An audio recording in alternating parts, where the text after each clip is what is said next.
Selamat datang di channel Simar Imam. Sembari mendengarkan tinggalkan like dan komentarnya bosku. Jangan lupa pasang headset kalian. Siapkan kopi dan camilan. Lupakan pahitnya kehidupan. Mari kita dengarkan sambil rebahan. Kembalinya Sang Raja. Bab 1021. Orang yang kuat di bidang penghormatan manusia. Ekspresi Su Chen menjadi sedikit lebih serius. Ini adalah pertama kalinya dalam beberapa tahun ini dia bertemu dengan guru seperti itu. Meskipun dia telah mengintegrasikan Istana Dewa dan Tulang Naga, dia belum sepenuhnya mengembangkan kemampuan kedua harta karun ini, jadi peningkatan kekuatannya terbatas. Jika Anda menghitungnya dengan cermat, kekuatan Anda saat ini hanya setara dengan alam master bumi. Meskipun Anda selangkah lebih maju dari mereka, Anda tetap harus berhati-hati. Ledakan, ledakan. Momentum Ma Zongyuan dan Tian Yuanxing melonjak saat ini. Seperti gelombang besar udara, gelombang itu menyebar ke segala arah. Orang-orang yang berdiri di depan pintu mengawasi didorong ke samping, tidak mampu melawan. Apakah ini kekuatan orang yang kuat di bidang penghormatan manusia? Kebanyakan orang yang hadir berasal dari sekte tingkat pertama, dan bahkan sekte tingkat kedua pun merupakan minoritas. Di tempat seperti dunia seni bela diri kuno di mana hierarki sangat ketat, mereka jarang melihat orang kuat dari sekte tingkat ketiga. Sekarang melihat pria kuat di alam manusia menunjukkan seluruh kekuatannya, semua orang tercengang, dan bahkan tidak dapat berbicara. Terlalu kuat.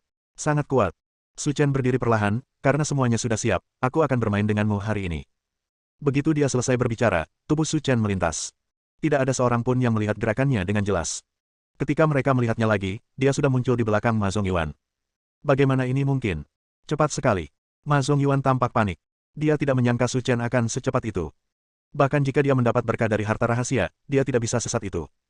Melihat situasinya tidak bagus, Ma Zongyuan segera melakukan blokade.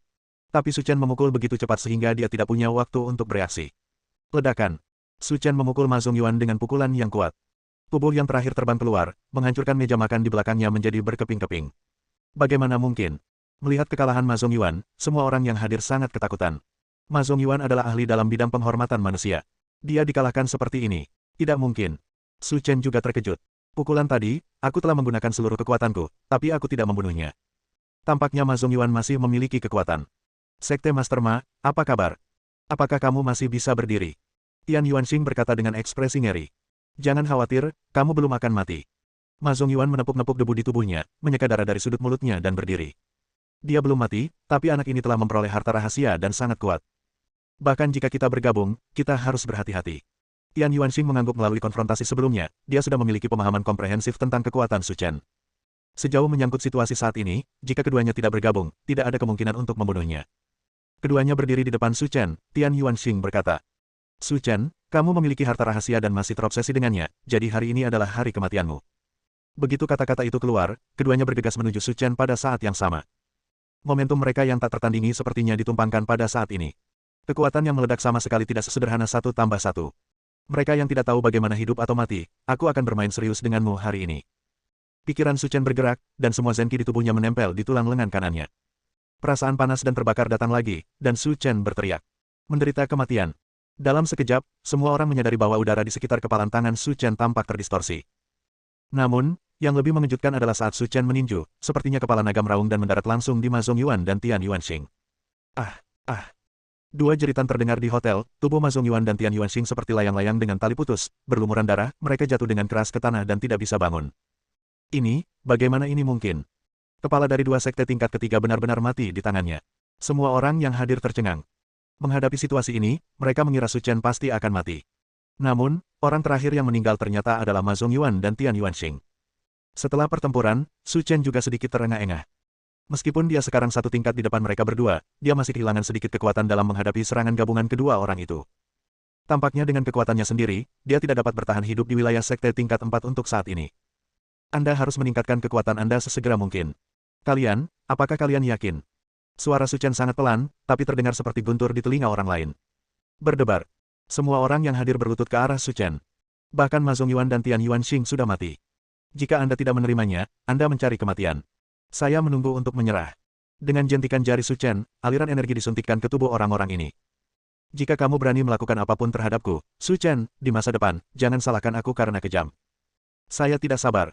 Kalau begitu keluar dari sini. Orang yang berlutut di tanah secara otomatis memberi jalan bagi Su Chen untuk kembali ke mobilnya dan bersiap untuk pergi. Saat kembali, Su Chen berpikir keras. Dengan bantuan tulang naga, Ma Zongyuan dan Tian Yuanxing berhasil dibunuh. Namun, jika tidak ada lunasnya, Anda mungkin harus membuang lebih banyak tenaga. Ketika Anda kembali, Anda harus berlatih keras, berusaha untuk meningkatkan kekuatan Anda ke tingkat yang lebih tinggi, dan memasuki dunia seni bela diri kuno sesegera mungkin. Sesampainya di ibu kota provinsi, Su Chen tidak langsung menuju bandara, melainkan ke rumah sakit umum daerah militer. Dia bisa mendapatkan harta rahasia itu berkat Fan Dongyu. Sekarang dia menderita racun yang parah. Meskipun dia telah berhasil melakukan detoksifikasi, dia masih harus pergi dan memeriksanya. Profesor Fan, bagaimana perasaan Anda? Melihat Fan Dongyu, Su Chen berkata sambil tersenyum. Jenderal Su. Melihat Su Chen, Fan Dongyu tampak bersemangat. Pasti ada seseorang yang memberitahukan identitasnya beberapa hari terakhir ini sejak dia pergi. Profesor Fan, Anda tidak perlu bersikap sopan. Bagaimana perasaan Anda sekarang? Jauh lebih baik, terima kasih atas bantuanmu. Kalau tidak aku harus melapor kepada penguasa neraka, kata Fan Dongyu penuh terima kasih. Profesor Fan, Anda terlalu sopan. Karena itu, Su Chen mengeluarkan cek sebesar 10 juta dari sakunya. Profesor Fan, ini adalah bagian dari pikiran saya. Mohon simpan. Fan Dongyu terkejut ketika dia melihat banyak angka nol di cek. Dia belum pernah melihat uang sebanyak itu dalam hidupnya. Jenderal Su, saya berterima kasih karena Anda tidak terburu-buru. Bagaimana saya bisa meminta uang Anda? Ambil dan simpan untuk masa pensiunmu. Ini kartu namaku. Jika kamu menghadapi sesuatu yang tidak dapat diselesaikan di masa depan, hubungi saja aku. Sikap Su Chen keras, dan Fan Dongyu tidak punya pilihan selain menerima cek tersebut. Sebelum pergi, Su Chen memeriksanya lagi dan kemudian pergi dengan percaya diri. Cincin cincin cincin. Ponsel Su Chen tiba-tiba berdering, itu adalah panggilan Li Xiaodong. Jenderal Su, apakah kamu kembali? Bab 1022. Kamu baru saja kembali. Apakah kamu ada hubungannya denganku? Baru saja, penjaga di gerbang area militer bertemu dengan pasangan parubaya, berteriak-teriak ingin bertemu Anda. Li Xiaodong berkata dengan malu, saya terpaksa menelepon Anda karena saya tidak punya pilihan. Pasangan parubaya ingin bertemu denganku. Su Chen sedikit terkejut. Dia sudah lama berada di Provinsi Nanyun, dan sepertinya dia tidak pernah berinteraksi dengan pasangan parubaya manapun. Siapa nama mereka? Sepertinya mereka bernama Li Ping'an dan Zhao Xiujuan. Ketika Su Chen mendengar nama ini, dia langsung menyadari, bukankah ini orang tua Li Bing? Jika sesuatu benar-benar terjadi padanya, seharusnya Li Bing yang meneleponnya. Suruh mereka menungguku dan aku akan ke sana sekarang. Saya mengerti, Jenderal Su. Karena curiga dengan masalah ini, Su Chen bergegas menuju wilayah militer Nanyun tanpa menunda terlalu lama. Akhirnya saya bertemu dengan Li Ping'an dan istrinya di wisma kawasan militer. Mengapa kamu mencariku? Melihat Su Chen, Li Ping'an segera mendatanginya, terlihat cemas. Jenderal Su sedang tidak sehat. Sesuatu terjadi pada Bingbing. Apa yang terjadi? Ceritakan pelan-pelan. Setelah bergaul satu sama lain selama beberapa hari terakhir, Su Chen menemukan bahwa Li Bing adalah orang yang baik, dan dia bahkan berinisiatif untuk menemaninya berlari di Gunung Salju Naga Giok membantu. Kemarin ketika dia pulang kerja, Bingbing menelepon kami dan mengatakan dia ingin pulang untuk makan malam, tapi kami menunggu sepanjang malam, dan dia tidak kembali, dan telepon tidak dapat dihubungi. Sepertinya dia hilang sekarang dia sudah menelepon polisi, tapi tidak ada jejaknya. Menurut kabar, kami putus asa, jadi kami berani mendatangi Pak Su. Oke, kalian tinggal di sini sebentar dan serahkan sisanya padaku. Terima kasih, Tuan Su, atas bantuan Anda. Sekalipun itu berarti menjadi banteng atau kuda, kami, sebagai pasangan, akan membalasnya. Itu tidak perlu. Li Bing juga temanku. Tentu saja aku akan bertanggung jawab jika terjadi sesuatu padanya. Kalau begitu terima kasih Jenderal Su. Setelah meninggalkan Wisma, Su Chen berkendara menuju Brigade lalu lintas Provinsi Nanyun. Siapa yang kamu cari, anak muda? Melihat Su Chen masuk, penjaga itu bertanya. Di mana direkturmu? Aku ada hubungannya dengan dia. Melihat wajah dingin Su Chen, penjaga itu segera tahu bahwa ini adalah seseorang yang tidak mudah diajak main-main. Dia menjawab tanpa berpikir, kantor direktur kami ada di lantai 6. Anda bisa melihatnya ketika Anda naik. Setelah mengetahui berita yang diinginkannya, Su Chen bergegas maju dan menemukan kantor direktur dengan mudah. Duduk di kantor direktur adalah seorang pria parubaya berusia 50-an. Pria parubaya bertubuh agak gemuk, memegang rokok dan melihat dokumen di tangannya. Saat dia sedang berkonsentrasi, dia melihat Su Chen tiba-tiba menerobos masuk. Setelah melihat dengan cermat, dia menemukan bahwa dia tidak mengenali orang ini sama sekali. Siapa kamu? Direktur Yang Minghui berkata dengan dingin. Lihat ini dulu.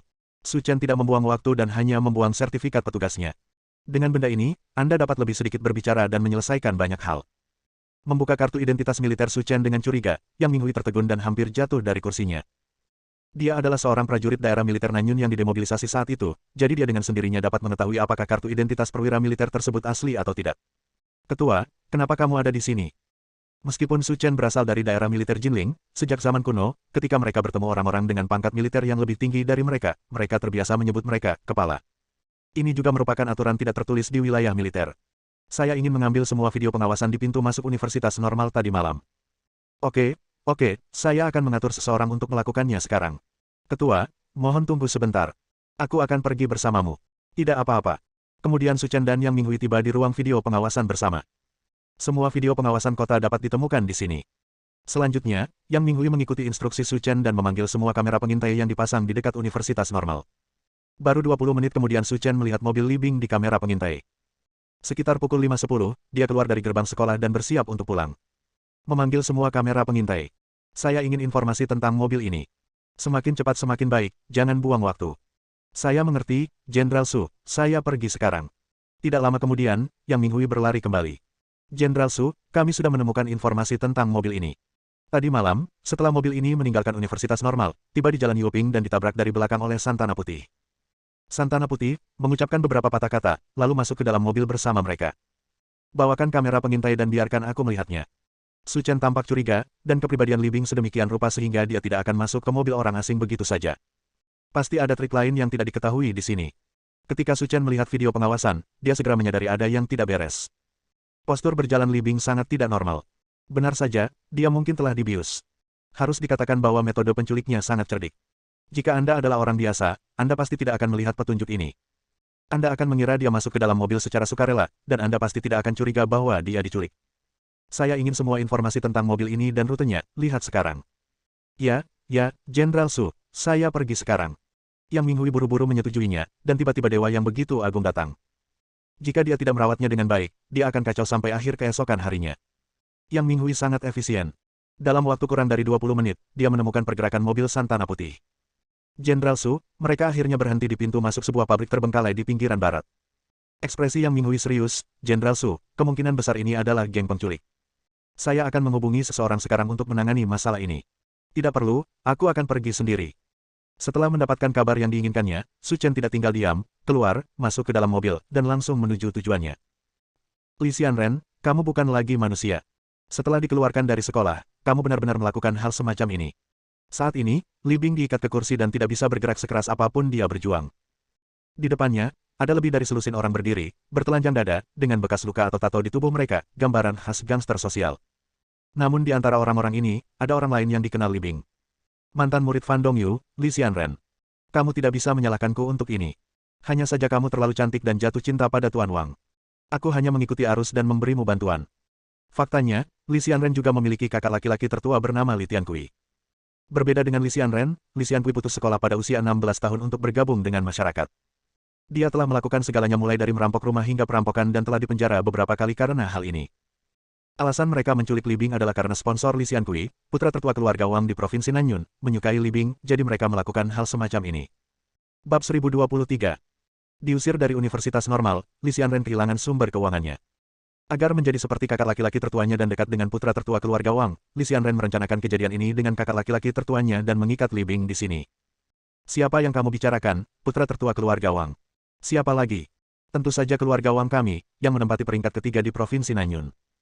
Li Xianren mengangkat bahu dan berkata, orang yang menghargaimu adalah putra kedua dari keluarga Wang, Tuan Muda Wang Xiangyu, jadi kamu seharusnya merasa terhormat menjadi teman bermain Tuan Muda Wang di ranjang, dan kamu bisa membual tentang hal itu di masa depan. Li Bing gemetar karena marah, jika keluargaku tidak dapat menemukanku, mereka pasti akan memanggil polisi. Maka tidak ada dari kalian yang bisa melarikan diri. Guru Li Bing, idemu terlalu naif. Dengan kekuatan keluarga Wang di Provinsi Nanyun, bagaimana polisi berani menangani masalah ini? Bahkan jika mereka datang, mereka akan lari dalam keputusasaan begitu Tuan. Nama Wang disebutkan. Jadi jangan berpikiran naif itu. Kamu sebenarnya. Wajah Li Bing menjadi pucat karena ketakutan. Jika polisi tidak berani menangani masalah ini, dia akan benar-benar celaka. Saudaraku, jangan bicara omong kosong padanya. Tuan Wang sudah menelepon saya dan mengatakan bahwa dia akan kembali malam ini. Lalu kita bisa mendapat pujian dari wanita ini. Kakak tertua Li Xianren, kata Li Xiankui. Saudaraku, kamu tidak tahu apa-apa. Saat dia masih di sekolah, dia adalah dewi di benak semua pria. Setiap pria ingin menjalin hubungan dengannya. Aku memberinya petunjuk di awal, tapi dia mengabaikanku.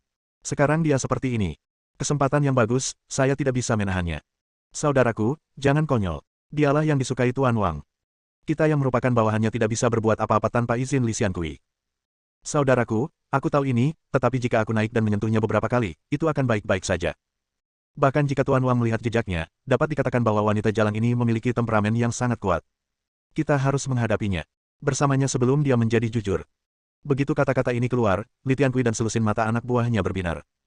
Sejak awal, sosok Li Bing yang mempesona dan penampilan luar biasa menggelitik hatinya. Tapi karena dia adalah seseorang yang dihargai oleh Wang Xiangyu, tidak ada yang berani mempunyai ide yang keterlaluan. Tapi kata-kata Li Xianren mengingatkan mereka. Lagi pula, dia tidak serius tentang hal itu, jadi kita bisa naik dan menyentuhnya beberapa kali agar ketagihan. Apalagi dua bongkahan daging di depannya dan pantatnya yang gagah sungguh membuat orang ngiler melihatnya. Kalian yang pernah belajar di sekolah masih pintar. Kenapa aku tidak memikirkan cara ini? Karena itu, Li Xiankui berjalan menuju Li Bing sambil tersenyum, dan pikiran di dalam hatinya sudah jernih. Kamu, apa yang akan kamu lakukan? Guru Li, kita semua sudah dewasa, apakah kamu tidak tahu apa yang akan kita lakukan? Li Xianren berkata dengan mata menyipit. Merobek. Li Xiankui melakukan tugasnya dan merobek pakaian Li Bing, memperlihatkan kulit putih dan pakaian dalam hitamnya. Pemandangan musim semi di depan mereka juga membuat para gangster di gudang penuh nafsu, seperti anak domba yang jatuh ke dalam kawanan serigala. Saya harap saya bisa makan Li Bing sekarang. Li Xianren, kamu benar-benar berhati serigala, bahkan jika aku, Li Bing, bertingkah seperti hantu, aku tidak akan pernah membiarkanmu pergi. Haha, ayolah. Aku telah disudutkan oleh Su Chen. Jika kamu ingin balas dendam, cari saja dia. Wajah Li Xianren menunjukkan sedikit senyuman cabul. Jika aku mengingatnya dengan benar, kamu dan Su Chen bajingan itu sepertinya sangat dekat. Sekarang dia telah membuatku menemui jalan buntu, tentu saja aku akan menarik minatmu. Biar ku beritahu, Tuan Su adalah seorang jenderal. Jika dia menemukan tempat ini, tidak ada di antara kalian yang akan berpikir dua kali. Apa yang bisa dilakukan sang jenderal? Jangan katakan apakah dia dapat menemukan tempat ini. Bahkan jika dia menemukannya, kita memiliki Tuan Muda Wang di belakang kita. Dia tidak dapat menimbulkan masalah sama sekali. Saya tidak percaya dia akan menentangnya. Keluarga Wang untuk seorang wanita. Sepertinya kalian tidak menganggapku serius, Su Chen. Suara yang tiba-tiba itu mengejutkan Li bersaudara. Tiba-tiba melihat ke belakang, saya terkejut saat mengetahui bahwa Su Chen sedang berdiri di depan pintu. Tuan Su. Melihat Su Chen, Li Bing berteriak keras, matanya berkaca-kaca karena kegembiraan. Sekarang Su Chen ada di sini, kamu tidak perlu takut. Saat mereka melihat Su Chen, kedua saudara laki-laki Li itu linglung dan ketakutan. Tak satu pun dari mereka menyangka Su Chen akan bergegas ke sini. Saudaraku, apa yang harus kita lakukan sekarang? Dia seorang jenderal. Jika kita tidak melakukannya dengan benar, kita semua akan mati di sini. Pada saat kritis, Li Xianren sudah bingung. Bagaimanapun, dia adalah seorang guru yang telah meninggalkan sekolah, dan dia masih belum siap untuk hal semacam ini. Li Xiankui telah berada di masyarakat selama lebih dari 20 tahun, dan jauh lebih kuat daripada Li Xianren baik dalam hal sarana maupun karakter. Saat ini, kita hanya dapat melakukan satu dan dua hal. Saudaraku, apa maksudmu? Bunuh dia. Li Tiankui berkata dengan ekspresi galak. Jadi bagaimana kalau dia seorang laksamana? Aku punya pistol di tanganku, dan satu peluru bisa membunuhnya. Kamu juga sudah melihat situasinya sekarang. Entah dia mati atau kita mati, jadi kita tidak punya pilihan. Saudara Li, jika kamu benar-benar mengambil tindakan, kamu mempertaruhkan nyawamu. Pemuda di depannya adalah seorang jenderal Tiongkok. Membunuhnya berbeda dengan membunuh orang biasa. Anda harus berpikir matang sebelum mengambil tindakan. Aku sudah memberitahumu semua taruhannya. Sekarang dia atau kita yang akan mati. Adapun pilihannya, terserah padamu. Suasana di tempat tersebut sangat khusyuk, dan setelah beberapa detik, semua orang sepertinya sudah mengambil keputusan. Saudara Li, aku belum cukup hidup. Ayo lakukan sesuatu yang besar hari ini dan bunuh dia diam-diam di sini. Lagi pula tidak akan ada yang tahu. Kami tidak keberatan, bunuh saja dia. Li Tiankui menatap Su Chen dengan mata tajam, lalu mengeluarkan pistol hitam dari pinggangnya. Nak, ada jalan menuju surga tetapi jika kamu tidak mengambilnya, jika tidak ada pintu ke neraka dan kamu mendobraknya, hari ini aku akan memberitahumu bagaimana rasanya mati. Kalau begitu tembak saja. Su Chen berkata dengan tenang sambil berdiri di sana. Tuan Su, Anda harus berhati-hati. Li Bing berteriak keras. Dia tahu bahwa Su Chen sangat kuat, tetapi pistol di tangan Li Xiankui bukanlah lelucon. Jangan khawatir, mereka tidak bisa menyakitiku. Saudaraku, tidak perlu bicara omong kosong dengannya. Jika bukan karena dia, aku tidak akan diusir. Cepat tembak dia, kata Li Xianren dengan kejam. Wah, kamu sendiri yang menyebabkan hal ini. Pada hari pertama dan ke-15 setiap bulan lunar, aku akan membakar kuburan kertas untukmu. Bang! Terjadi ledakan dan Li Xiankui menarik pelatuknya. Bab 1024. Tuan Su, hati-hati, Li Bing berteriak keras. Semua orang sedang menunggu adegan pengambilan gambar Su Chen. Tapi yang mereka tunggu adalah suara jalinan logam yang tajam. Ular api oranye merah menyembur keluar, dan pelurunya mengenai tubuh Su Chen. Tapi rasanya seperti menabrak sepotong logam yang sangat keras. Pelurunya berasap, dan cangkang kosongnya jatuh ke tanah, tetapi Su Chen masih berdiri di sana dengan aman dan sehat, tanpa cedera apapun. Tanda seru. Bagaimana ini mungkin? Blokir peluru dengan tubuhmu. Semua orang tercengang. Hal seperti ini hanya bisa terjadi di film, jadi kenapa kamu menemukannya? Ada keheningan di gudang. Kedua Li bersaudara dan selusin gangster memandang Su Chen seolah-olah mereka baru saja melihat hantu, dan sangat ketakutan hingga mereka bahkan tidak dapat berbicara. Apakah ada senjata lain? Senjata yang kamu miliki sepertinya tidak terlalu kuat, kata Su Chen sambil tersenyum. Kedua Li bersaudara itu tampak pucat, bagaimana mereka bisa berani menembak lagi. Selangkah demi selangkah, Su Chen berjalan menuju Li bersaudara.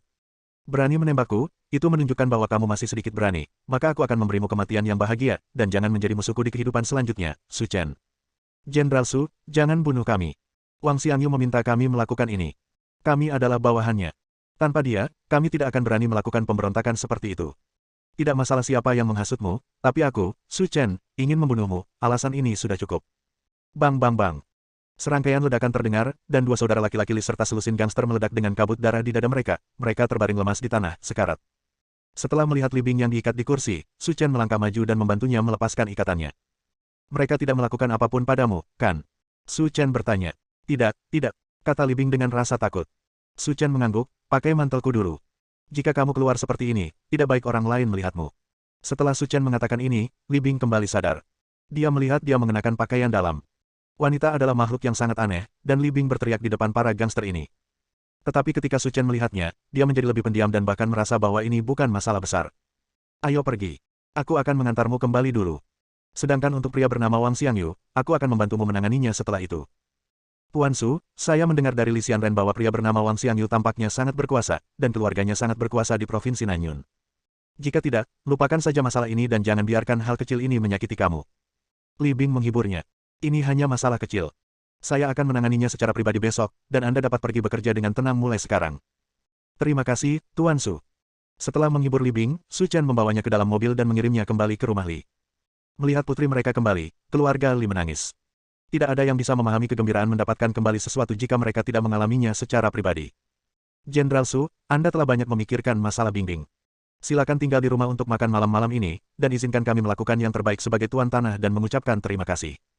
Su Chen melihat waktu dan melihat bahwa sudah waktunya makan malam, jadi dia tidak menolak. Kalau tidak, keluar hanya makan, itu sama saja. Sore harinya, Ibu Li Bing memasak meja makan dan sama antusiasnya dengan menghibur menantu laki-lakinya. Hal ini membuat Su Chen sangat tidak nyaman. Jenderal Su, kudengar Anda akan menginap satu malam dan berencana berangkat besok. Su Chen mengangguk, itulah rencananya. Tidak apa-apa. Tetap di rumah saja. Hotel di luar tidak bersih dan tempat tidurnya tidak nyaman, kata Zhao Xiujuan dengan antusias. Bu, apa yang kamu bicarakan? Li Bing menghentakkan kakinya karena malu. Ada dua kamar di rumah itu, jadi terlihat jelas bahwa dia dan Su Chen diatur bersama. Kamu adalah seorang gadis berusia 20-an, apa yang perlu kamu malu? Sekarang kesempatan telah tiba, jika kamu tidak mengambil inisiatif, kamu akan menyesalinya di kemudian hari. Setelah memberi pelajaran pada Li Bing, Zhao Xiujuan mau tidak mau mendorong dia dan Su Chen ke dalam kamar. Adapun apa yang akan terjadi pada malam hari, mereka tidak peduli. Peluang telah diciptakan untuknya, dan hanya banyak yang bisa mereka lakukan. Keduanya memasuki ruangan, dan udara menjadi sangat sunyi. Jantung Li Bing berdebar kencang, dan dia tidak lagi tahu bagaimana menghadapi Su Chen. Apakah kita benar-benar perlu mengambil inisiatif seperti yang ibu saya katakan? Saya membeli satu set pakaian dalam Brenda baru beberapa hari yang lalu. Bagaimana kalau menggantinya sekarang? Seperti yang dikatakan ibuku, pria luar biasa seperti Su Chen mungkin akan direnggut oleh wanita lain jika dia tidak mengambil inisiatif. Kamu bisa tidur di tempat tidur, aku akan pergi ke lantai. Su Chen berkata dengan santai. Tuan Su, apakah Anda ingin tidur di lantai? Kata Li Bing. Lalu kamu ingin aku tidur di mana? Pertanyaan Su Chen membuat Li Bing terdiam. Bagaimana dia bisa mengatakan hal seperti ini? Apakah mungkin untuk mengatakan kepadanya bahwa dia ingin mengabdikan dirinya untuk dirinya sendiri? Tidak ada wanita yang mau berbicara lebih dulu tentang hal semacam ini. Tidak apa-apa. Malam itu, Su Chen tidur di tanah sepanjang malam. Setelah memenangkan harta rahasia, dia tidur dengan sangat nyenyak. Li Bing, sebaliknya, sangat gugup hingga dia tidak bisa tidur sepanjang malam. Keesokan paginya, Zhao Xiujuan sangat gembira saat melihat putrinya dengan lingkaran hitam di bawah matanya. Ini jelas merupakan masalah tidak tidur sepanjang malam. Namun kedua orang ini cukup pendiam dan tidak mengeluarkan suara apapun. Setelah sarapan sederhana di rumah Li, Su Chen turun dan pergi. Di lantai bawah rumah Li, Li Xiaodong sudah lama menunggu. Apakah kamu sudah menemukan semua informasi yang aku minta kamu periksa? Sangat mudah untuk menemukan informasi tentang keluarga Wang. Semuanya ada di permukaan. Saya telah mengirim orang untuk mengawasi Wang Xiangyu. Dia mengadakan pesta dengan teman-temannya di hotel. Anda dapat menemukannya di sana. Orang-orang ini sungguh santai dan anggun. Bahkan ketika kematian sudah dekat, mereka masih mengadakan pesta. Su Chen berkata sambil tersenyum. Generasi kedua yang kaya yang bodoh dan tidak memiliki keterampilan tidak dapat melakukan apapun selain ini. Oke, aku tidak akan bicara denganmu lagi.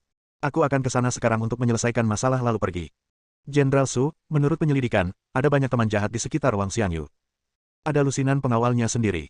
Izinkan saya mengirim beberapa orang ke sana. Anda tidak perlu melakukannya sendiri untuk bak sosial seperti itu. Li Xiaodong menyarankan. Su Chen terdiam sejenak, tidak peduli siapa pengawalnya, tapi tidak apa-apa. Kirimkan beberapa orang dulu, dan setelah aku selesai, minta mereka membereskan kekacauan itu. Tidak masalah. Setelah mendiskusikan tindakan pencegahan dengan Li Xiaodong, Su Chen berkendara sendirian menuju hotel tempat Wang Xiangyu dan yang lainnya mengadakan pesta. Bersambung.